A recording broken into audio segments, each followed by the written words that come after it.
Hi guys, it's Steffi from the Novelty Corner. Welcome back to my channel. Today I'm here to film my tag response to the Reading My Country tag, and this tag was created by Amanda from Cook Read Create, and she tagged me in it ages ago, and I've been waiting for an opportunity to actually sit down and film a response to this, so here it is. This tag is all about books from the country where you live or the country where you were born.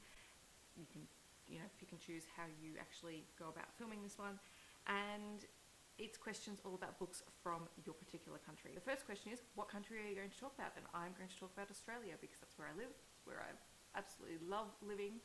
I could not imagine living anywhere else in the world, and I think we have such a wealth of really fantastic books coming out of Australia at the moment, so it's just incredible. Question 2 is, what is your favourite childhood book from your country? And for me, that is Possum Magic by Mem Fox.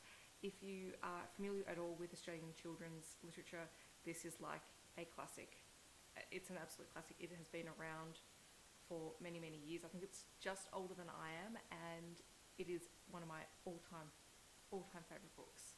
It is the story of Hush and Grandma Poss, and one day Grandma Poss turns Hush invisible to keep her safe from all of the natural predators in the bush environment, and it's all fun and games for a while until Hush realises she would like to be seen by her friends again, and so they embark on trying to find a way to undo Grandma Poss's magic, and it involves travelling all around Australia, eating lots of Australian foods, and it is just gorgeous. And a close second for that is Wilfred Gordon MacDonald Partridge, also by Mem Fox, because this is one of those books that I vividly remember as a child listening to an audiobook for, because I can just hear Mem Fox's voice in my head whenever I read this book. And I remember having a tape of, like a cassette tape, a literal cassette tape of her reading her stories, and this is one of them. And this is all about a little boy who visits a nursing home and befriends a woman with dementia and tries to help her find her memories by collecting things from that he loves and sharing them with her, and it is absolutely gorgeous, tear-worthy, and I just love Mem Fox's work. Question 3 is, what is a book that you read in school, either primary school or high school? And for me, that is Tomorrow When the War Began by John Marsden. I'm pretty sure I read this in Year 6, which concerns me a little bit now that I think about it, but this is a very classic Australian dystopian book, and it follows a group of teenagers who have gone camping in the middle of nowhere in their country town when they return, they discover that their hometown has been invaded by an unknown invading force, and they have to find a way to survive. Yeah, this is just sort of one of those classic books that has been around for as long as I can remember, and I recently reread it, and yeah, it was interesting to reread it as an adult, but I still really enjoy this series. Question 4 is, what is a book that is set in your favourite place in your country or in a place that you would like to visit? Well, I'm going with my favourite place. My favourite place is Melbourne. Just like I couldn't imagine living anywhere except Australia, I couldn't imagine not living in Melbourne. It is just such a wonderful place to live, and so for this I have picked 2 books that I've read this year. The first is Every Breath by Ellie Marnie, which is a Sherlock Holmes inspired crime novel set in Melbourne. It features a lot of places that I recognise and have been to before, and so I could picture it really clearly in my head. I also picked Gap Year in Ghost Town by Michael Pryor because I read this really recently, and this is just such a fun representation of Melbourne. They go to so many different places and they talk about trams and travelling to and from different locations, and it just helped me set the scene so much because I've been to so many of these places and I absolutely adored reading about them. Plus, Michael Pryor writes really well about Melbourne, and it's just really funny, and all the little anecdotes about what is quintessentially my home city. I'm sitting there going, yeah, that is so true. So highly recommend this one. Question 5, what is a historical book set in your country? And the only one that I've read, and this is another recent read for me, is We That Are Left by Lisa Bigelow. This is set during World War II, and it is set in Melbourne and rural Victoria, and it follows 2 women who are affected deeply by the war because the men that they love have either gone off to war and either have gone missing or have been injured, and they are left to continue on with their day-to-day life. And how do they do that in the face of such terrible odds and terrible circumstances? This book really surprised me because historical fiction is not my forte, and I did enjoy it, and I loved a lot of the references that came up in this. So that was really cool to read, and I'm glad that I did read it. Question 6 is, what is a book by an Indigenous author from your country?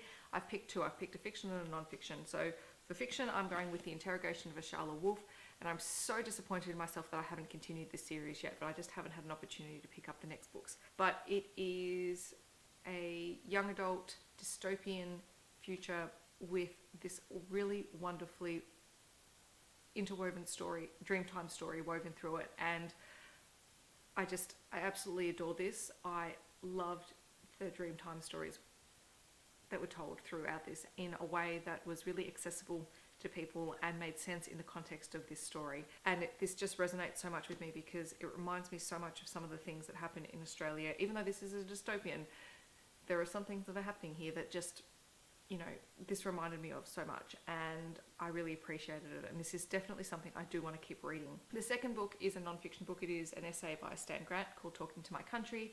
This is very, very powerful, and I do recommend that everyone in Australia read it, and even outside of Australia, because the way that mainstream society sort of treats the Indigenous people of our country is really frightening sometimes, and I think Stan Grant does a really good job of calling people out on it and talking about what it means to be an Indigenous man in Australia, and how everything that's happened in his life and how everything that's happening now is all impacted. And yeah, it was a really confronting but really good read, and I do highly recommend people pick this up. Question 7 is, what is a classic from your country? And I don't read a lot of classics, so I don't know.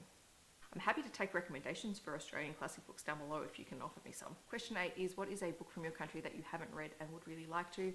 And behind me here, I have a whole stack of Love AusYA books that I really want to read. I really love the Love AusYA movement that is going on, because the quality of the books that come out of Australia for young adults is so fantastic. I think we're really lucky in Australia to have such high quality books being produced. I can't even rank them for which one I want to read next. I just want to read all of them.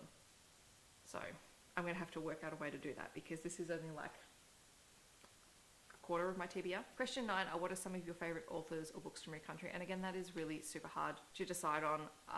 Matthew Riley is hands down one of my favourite authors from Australia ever. I will read everything that he writes because it's ridiculous and fun and fast-paced and action, and I love it. I'll read anything he writes. Ellie Marnie is another one who is writing I only discovered this year, and I absolutely adore. I will read anything she puts out. Amy Kaufman and Jay Kristoff as well. They're two authors that I've absolutely fallen in love with the work that they produce. Some of my favourite books, well, I'm going to pick 3, but know that the list is, you know, reasonably long. The Book Thief is one of my all-time favourite books, and it's just absolutely incredible. I absolutely adore it. Yellow by Megan Jacobson is another one that's really just stuck with me for almost an entire year now, because I think I read it at the start of the year. So that one just resonated with me in ways that I didn't expect it to. And Words in Deep Blue, which is another one that I actually received last year. I think I actually got it for my birthday last year. Yeah, that stuck with me as well. It's just one of those books that I constantly find myself just going back and going, I really like that concept. So that is the Reading My Country book tag.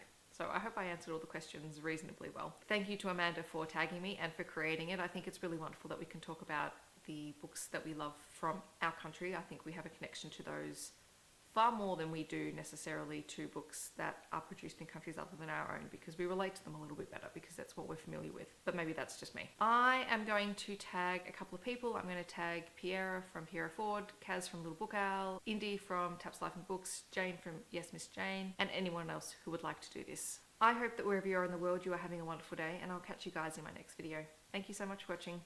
Bye guys.